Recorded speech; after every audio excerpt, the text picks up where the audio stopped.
Welcome to the Rim Break Rodeo. We hope this video helps. You'll start by preparing the image and opening the right menu. First, pick a clear photo at 1080 x 1920 or higher so it scales well. You can crop afterward. Once saved in your Photos or Files app, unlock the phone and either open Settings Wallpaper or long press a blank area of your home screen to edit. Make sure you have the image in view before moving on. This avoids reopening folders midway and keeps the process smooth and fast. Now you'll select and precisely position the wallpaper.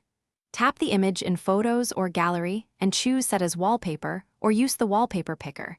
Then pick Home Screen, Lock Screen, or both so you control where it appears.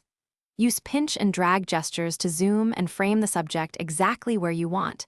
Enable or disable perspective motion to stop parallax if it shifts undesirably. Once positioned, preview both screens and tweak cropping. Finish by applying and verifying the wallpaper across your phone. Tap Set or Apply and give the system a moment to update, then exit to inspect home and lock screens.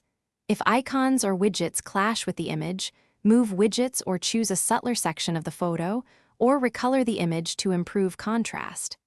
If cropping behaves oddly, reopen the photo editor. Resave at the correct aspect ratio, and then repeat the set process.